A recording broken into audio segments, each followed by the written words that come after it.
Eh bien, bonjour à toutes et à tous. Je suis Sylvie Bulot, je suis coach sophrologue et surtout, j'accompagne les femmes à se libérer du poids de leur alimentation émotionnelle et à éveiller leur conscience afin qu'elles puissent prendre leur juste place. Aujourd'hui, je reçois quelqu'un que j'aime énormément, Sonia Chardonnens. Sonia, on s'est rencontrés en vrai, en dur, il y a 1 an et demi à peu près à Genève. On s'était déjà vu une fois de loin lors de la JDA qu'elle organise. Donc la JDA, c'est la journée de l'audace. On vous remettra le lien sous la vidéo. Quand vous venez me voir, quand vous venez vers moi pour vos problèmes d'alimentation émotionnelle, souvent la première chose que je vous dis, c'est qu'est-ce qu'on attend dans alimentation émotionnelle? Alimentation, certes, mais on attend surtout émotionnel. Et de comprendre que vos soucis d'alimentation viennent surtout parce qu'il y a eu un moment, un décalage, un déphasage et vous avez perdu en estime et en confiance en vous.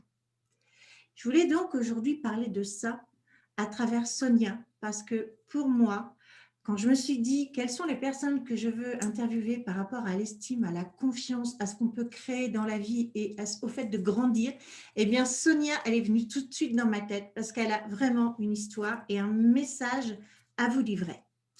Donc, bonjour Sonia. Bonjour Sylvie, merci pour ton invitation. Ben vraiment, avec grand plaisir, je te remercie parce que je sais que tu étais aussi fort occupée de ton côté. Sonia, voilà, comme je disais, tu as vraiment une histoire atypique. Tu viens de Colombie, tu as atterri en Suisse et je voudrais qu'on commence par que tu nous présentes un peu ce voyage, cette première étape de vie, si tu veux bien. Oui, après, bon, c'est vrai que c'est une longue histoire, hein, mais pour faire court, comme tu l'as dit, bah, à 18 ans, j'ai décidé comme ça de partir en Suisse pour environ 3 mois. Et quand j'arrive à Genève, bah, je suis toute seule, je ne parle pas un mot de français. Et je me suis dit, bah, tiens, pourquoi pas, je vais aller voir comment c'est. Et je suis tombée amoureuse. Mais les gens croient souvent, je suis tombée amoureuse de quelqu'un. C'était pas une personne en réalité, c'était Genève. Pour moi, Genève, c'était un coup de foudre, mais vraiment le coup de foudre. Le lac, les gens, tout me paraissait magnifique. Et pour l'amour, on fait tellement de choses. Donc, bah, je suis restée sans papier pendant je ne sais plus, 1 an et demi, je crois, même voire 2 ans peut-être. Et bah, j'ai vécu plein de choses comme quelqu'un qui n'a pas de papier, qui ne parle pas la langue non plus, qui n'a pas de boulot, qui doit déménager tout le temps parce que bah, on ne peut pas louer un appartement, parce qu'on ne peut pas trouver un job non plus. Euh, tout un tas de problématiques. Et puis, bah, quand j'y pense qu'à l'époque, j'avais 18 ans, je me dis, mon Dieu, que j'étais toute jeune. Mais à ce moment-là, non. Et ça, je vois, j'ai un fils qui a 13 ans et ça me fait rire parce que des fois, quand il parle, je le vois et je me vois et je me dis, et dire que quand on a 13 ans, je ne sais pas si vous vous rappelez ou si c'était les cas pour vous, bon, on croit qu'on est le roi du monde. C'est, voilà, on a raison, les autres ont tort, on sait tout, rien va nous arriver. Et pour revenir à ce que tu disais, la confiance, je pense aussi ça dépend de la confiance. Après, on dit avoir confiance en soi. Je trouve que c'est tellement vaste, c'est tellement large parce qu'on ne peut pas dire bon, j'ai atteint 100% des confiances, ça c'est fait, je passe à autre chose. Donc, je ne sais pas si j'ai répondu à ta question. Il faudrait dire aussi aux personnes qui te suivent que moi, je suis quelqu'un qui part dans tous les sens. Donc, des fois, c'est un peu difficile de me rattraper. Et même moi, des fois, je me dis, t'es parti, je ne sais pas où, reviens. Alors, je vais te rassurer tout de suite, les filles qui me suivent, elles savent que moi, je pars toujours en sucette. Ah, ben voilà. Et j'ai ma sucette. Voilà. Donc, voilà. Donc, bah, c'est Richard Espinasse, donc, quand je suis montée sur scène, qui m'a dit tu devrais trouver une sucette, comme tu pars toujours aussi en sucette. Donc, à nous deux, on va se recadrer toutes les deux.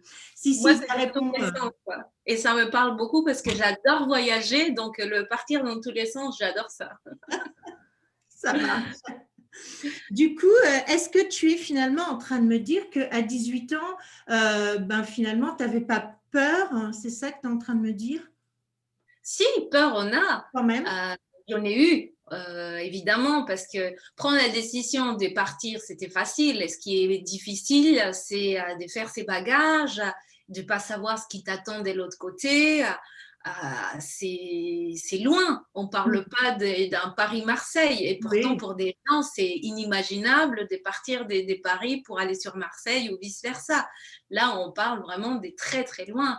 Et moi, j'ai acheté mon billet d'avion on parle là-bas des millions. Donc, quand tu as 18 ans et que tu payes des millions un billet d'avion, c'est lourd. Ça a quand même des choses à porter. Donc, des peurs, oui, j'en ai eu. J'en ai eu quand j'arrivais des fois à la fin du mois et que je devais quitter ce logement et que je n'avais pas un autre logement où partir. Si, j'en ai eu des peurs, j'en ai eu plein, des contraintes, j'en ai eu plein. Mais voilà, c'est possible de tout surmonter. La vie, c'est comme ça. La vie, elle n'est pas que rose. Et ça, j'essaie d'expliquer aux gens. Je dis, mais on veut avoir une vie des rêves. Mais une vie des rêves, c'est impossible. C'est que dans les rêves, et encore dans les rêves, on a aussi des cauchemars. Donc, c'est ça la vie, en fait. C'est avoir des hauts, des bas. Ce qu'on devrait plutôt apprendre, et ce que j'essaye d'apprendre tous les jours, c'est ne pas avoir des bas trop bas. C'est de remonter plus vite, de les accepter, de les accueillir. Et puis voilà. ouais, c'est ça. C'est tout à fait ce que je dis aussi, c'est accueillir. OK, il se passe quelque chose, on reçoit un événement et c'est qu'est-ce que j'en fais? Est-ce que je décide avec mon mental, mon hamster, ou est-ce que je dis, OK, finalement, j'ai peut-être aussi une force qui va me permettre de trouver une solution. Exactement. Ce n'est pas, et ce n'est pas, moi je suis quelqu'un qui est assez positif, donc des fois j'ai des remarques du genre, ouais, mais tu es toujours positif. Non, c'est pas vrai, je suis pas que ça, c'est pas possible. Il y a des jours où je ne suis pas que positif. Mais je dis un truc, question de merde, réponse, voilà. Donc tu te poses 10 000 fois la même question qui t'amène toujours dans la même problématique, bah, pourquoi ne pas chercher plutôt quelles sont les solutions possibles? C'est pas être que positif parce qu'il faut être réaliste dans la vie. Si on savait que être négatif, ça donnait des bonnes choses, ben, on le saurait tous. Donc, tant qu'à faire, il faut choisir son camp. Ouais. Et puis voilà. Choisir son camp sans oublier l'autre. Mais ce que, oui, ben, c'est marrant, j'ai fait un live sur ça ce midi, de voir que le verre, il peut être, bah, tiens, j'en ai un là, il peut être à moitié plein, à moitié vide, mais il faut regarder les deux en fait. Et encore, hein, moi j'ai une troisième option parce que Ah, on peut juste regarder le verre sans jugement, tout simplement. c'est vrai, c'est vrai. Ouais. C'est qu'un Oh, verre c'est avec beau du ça. liquide à l'intérieur. Basta. Ouais. Ouais. Ah, c'est chouette ça, j'aime beaucoup. Merci, c'est Ouais. chouette. Alors, je sais que donc, je vous disais tout à l'heure que nous nous sommes rencontrés à la JDA, la journée de l'audace, et c'est Sonia qui organise celle de Genève. Et croyez-moi, c'est pas rien à organiser. Et lorsque tu es aussi monté sur scène pour te présenter, il y avait je dirais, ce petit bout de femme, mais tellement forte, tellement forte. Et d'où tu la tires, cette force finalement? Est-ce que tu sais nous dire ça? Ah oui, la force, en fait, qu'on peut avoir, c'est, après, il y a des gens qui disent être aligné. Moi, je Oui, pense que c'est être connecté avec qui nous sommes tout au fond de nous. Et c'est ça, avoir confiance en soi, c'est quand tu es vraiment, quand tu ressens à l'intérieur de toi. Et j'aime bien donner un peu des idées aux gens pour comprendre. Quand on voit un enfant, que ce soit le nôtre ou pas, on ressent qu'il y a de l'amour. Et quand on a un projet, quand on a quelque chose, ça peut être même aller chercher du job, parce que je travaille aussi avec des personnes qui sont à la recherche d'emploi.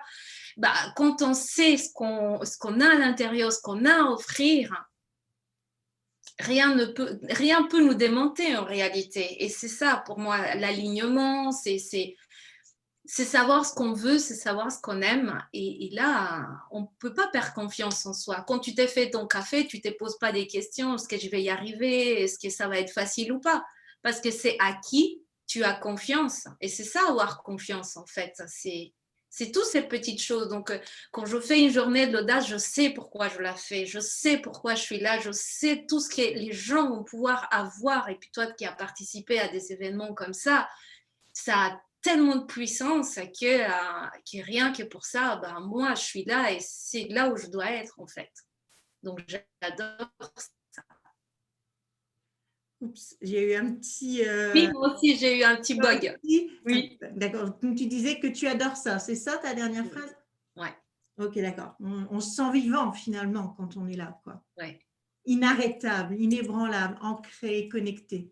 Oui. Ok, Ouais. d'accord. Ok. Tout à l'heure, on a échangé quelques instants avant le début de cette interview et tu m'as parlé de quelque chose que je ne savais pas sur toi. C'est assez amusant parce qu'en fait, Sonia me disait, donc par rapport à l'alimentation, que dans son pays, vous voyez, Sonia, elle est toute fine et dans son pays, quand elle est jeune, elle a souffert d'être fine. Et vous qui écoutez, vous vous faites peut-être des yeux comme ça, comme moi. Quand j'ai entendu ça, sur le coup, je me suis dit, attends, qu'est-ce qu'elle me dit? Il a fallu que...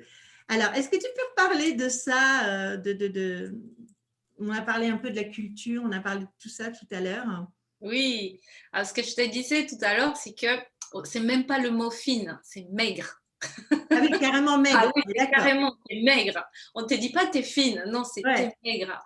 Et je disais qu'à mon époque, quand j'étais enfant, je ne sais pas si c'est le cas maintenant, parce que ça fait 24 ans que j'ai quitté mon pays, et puis ça a changé, mais à mon époque, quand j'étais enfant, j'ai beaucoup souffert parce qu'on me traitait des maigres et on rigolait beaucoup.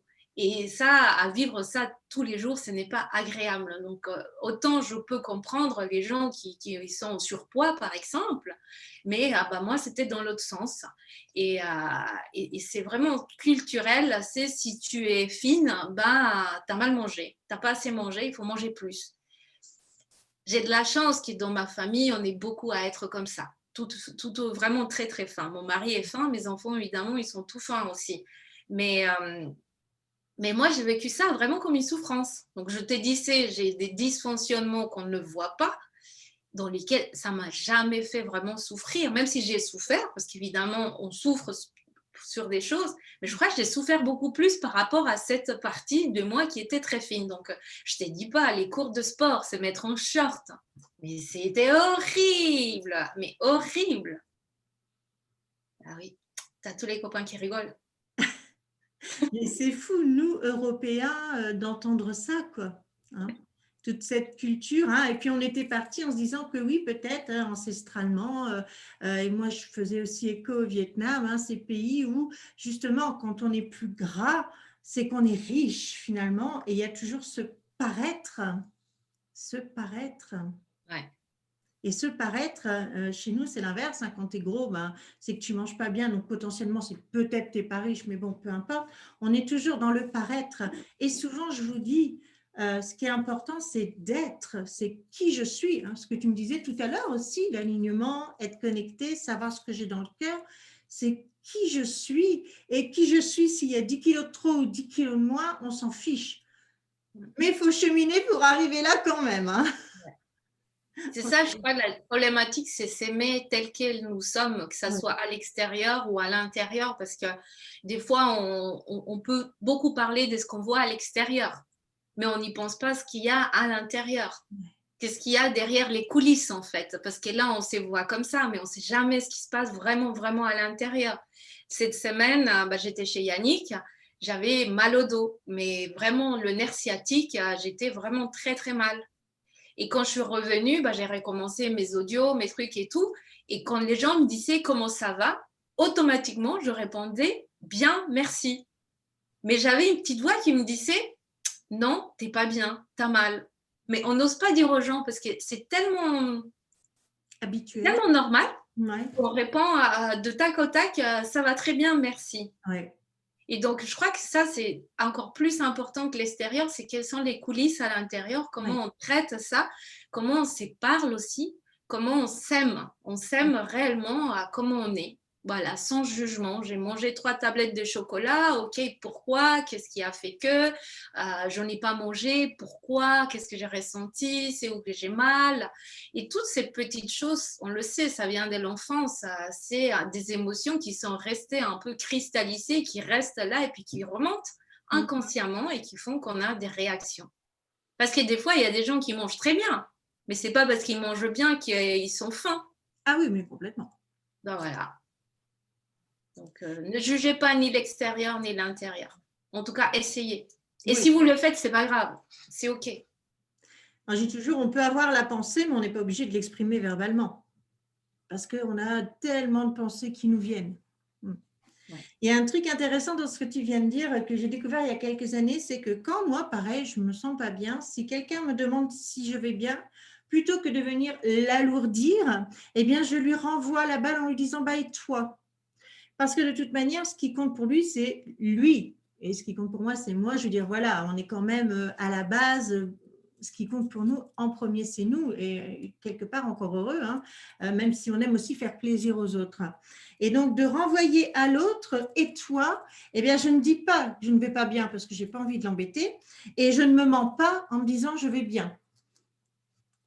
Et c'est quelque chose du coup que j'utilise voilà, dans ces cas-là. Je trouve que c'est bien. On ne se ment pas en fait. Je ne sais pas ce que tu en penses.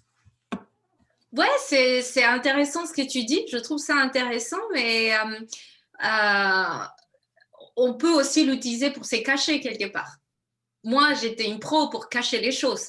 Vu que je cachais tous mes dysfonctionnements, j'étais très très bonne pour m'occuper de toi, parle-moi de toi, comment toi tu vas, tant qu'on ne me demande pas comment moi j'y vais, parce que je ne parle pas de mes trucs. Mes trucs, c'est mes trucs. Les tiens, tu peux me les partager, vas-y, envoie, mais les miens, c'est les miens, je ne te les dirai pas. Maintenant, j'ai évidemment beaucoup changé, au point de te dire que j'ai souffert quand j'étais enfant à cause de mon poids, qu'il n'y avait pas. Le manque de poids. En plus, en plus. Ouais. Ok. On a encore un peu de temps, si ça te va. J'aimerais que tu me touches un mot aussi de ce que tu fais en Colombie pour les enfants. Alors, bien sûr, tu fais plein d'autres choses, mais moi, ça m'a touchée.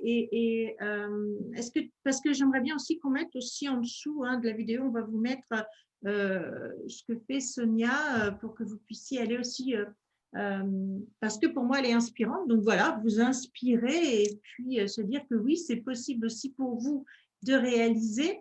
Et donc, Sonia intervient en Colombie auprès des enfants. Et j'ai vu des photos absolument superbes. Est-ce que tu veux nous en parler un petit peu? Avec plus que grand plaisir. Alors, j'ai une cagnotte, c'est la 2e année que je fais la cagnotte, mais en réalité, je fais ça déjà depuis plus de 20 ans, vu que ça fait 24 ans que je suis ici. C'est vite fait, à 2 ans sans papier environ. La première année, j'ai fait des choses, mais pas comme ça. Et après, ça a commencé. Donc, ce que j'ai commencé à faire, c'est que, comme je t'ai dit, en arrivant à 18 ans, j'arrive en Suisse. Je vois la richesse monétaire qu'il y a ici, parce que nous, on a une richesse là-bas naturelle, une autre type de richesse, mais là, j'arrive ici et je vois que les gens, ils jettent tout. Je trouve ça aberrant. Pour moi, c'est un bug, c'est pas possible. Nous, tu répares tout, tes chaussures, tu ne les jettes pas, tu les amènes réparer jusqu'à que ça ne fonctionne plus. Les pneus, quand moi aussi, ici, on me fait changer les pneus parce que j'ai encore tant de millimètres. Non, là-bas, ça glisse, c'est tout lisse, quoi. Donc, grâce à ça, je me suis dit, comment moi je peux faire pour amener aussi des choses en Colombie? Donc, j'ai commencé à l'époque, encore une fois, à amener des habits parce qu'on pouvait amener des grosses bagages. Maintenant, c'est plus possible, ça a changé. Et je récoltais de l'argent et j'allais là-bas aider des enfants parce que je viens d'une famille qui était assez pauvre, donc j'ai eu aussi des nécessités en étant enfant et ça a commencé comme ça, donc ça fait déjà plus de 20 ans que je le fais. Je retourne chaque année en Colombie pour une semaine, voire 2 semaines de vacances et pendant ces temps-là, je vais acheter de la fourniture surtout scolaire pour les enfants, pour des personnes âgées aussi parce qu'il y a beaucoup de personnes âgées qui sont dans la rue, qui vont mendier la journée, puis qui vont dans des lieux des passages le soir. Donc, j'amène de la nourriture parce que qui sait, au moins un repas par jour au moins. Et donc, j'ai toujours fait ça. J'ai même été une fois dans une prison. Ça, c'est une autre histoire qu'un jour je te raconterai. Et depuis 2 ans, vu que maintenant je suis sur les réseaux sociaux, que les gens commencent à me connaître, je me suis dit pourquoi pas ouvrir ça à d'autres personnes. Donc l'année passée, j'ai fait cette cagnotte et puis j'ai pu aider encore plus d'enfants. Ça a été un petit peu plus sur les réseaux sociaux et ça a été ouvert encore cette année. J'appelle ça réveil un sourire parce que le cadeau que j'ai, c'est quand j'y vais, j'amène des choses aux enfants et puis qui te sourit, qui te donne cet amour aussi.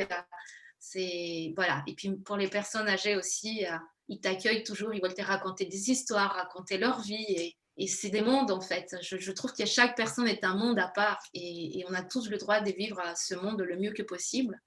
Je ne dis pas qu'il n'y a pas de pauvreté ailleurs, attention. Je fais la Colombie parce que c'est une région que je connais, parce que j'y vais chaque année et je profite. Mais voilà, j'ai grandi dans ça, je suis une empathique pure et dure, donc j'aime aider les autres, ça me tient à cœur et pour moi, aider les autres, c'est pas qui est du côté économique, c'est ce que toi tu fais comme travail, c'est comment aider les autres avec l'écoute, avec un sourire, c'est pour ça que j'aime bien le réveil et un sourire, on peut changer une journée entière à quelqu'un juste en échangeant un sourire. C'est sûr. Donc voilà, c'est ça que je fais aussi, entre autres. Entre autres. Waouh. Oui, c'est inspirant. Et oui, tu dis, on ne peut pas être de tous les combats, hein, de toute manière. Hein, c'est pas possible. Il y a un moment, il faut aussi se refocuser. Alors, hein, je crois qu'on est toutes les deux pareilles à partir en live un peu. Et oui, il faut se refocuser. Et voilà, ton combat, ça va être ça, la Colombie. Et c'est parfait, quoi. C'est génial. Et puis d'autres s'occuperont d'autres choses. Et si tout le monde faisait un petit peu, bien, je pense, et s'oublier. C'est pas qu'on s'oublie parce qu'on se fait aussi plaisir en tendant la main, hein, c'est sûr. Hein. Mais si on donnait encore un peu plus, peut-être que ça irait mieux. Je ne sais pas, c'est un autre débat. C'est un autre débat. Eh bien, écoute, on a déjà brossé pas mal de choses de ton histoire. Je ne veux pas non plus faire quelque chose de trop long. Est-ce que tu veux rajouter quelque chose? Est-ce que tu veux nous partager quelque chose ou je te laisse le mot de la fin, ma belle Sonia? Non, moi, déjà, je te dirais à nouveau merci pour l'invitation. J'espère que ce que j'ai partagé, ça va vous éveiller, vous donner des idées aussi pour vous. Prenez soin de vous avant tous les autres. Parce que avant de donner, il faut que nous, on ait. On ne peut pas donner à quelqu'un quelque chose qu'on n'en a pas. Et je pense que cette période qui est un peu spéciale en ce moment, c'est ça. C'est comment on peut s'aider soi et comment on peut aider les autres parce que la vie, elle est faite de cette façon-là. Et on doit pas l'accepter dans le mode acceptation, je subis, mais l'accepter dans le mode c'est la vie. On est né pour mourir, on est né pour vivre, on est né pour grandir, on est là pour quelque chose. Donc, on va profiter de ce qu'on a déjà et de plus se focaliser sur tout ce qu'on a et pas ce qu'on n'en a pas. Voilà. Ok, ben, merci beaucoup, ma belle Sonia. Merci à vous. Je vous souhaite à toutes, à tous une excellente fin de journée. Au revoir. Bye bye. Merci.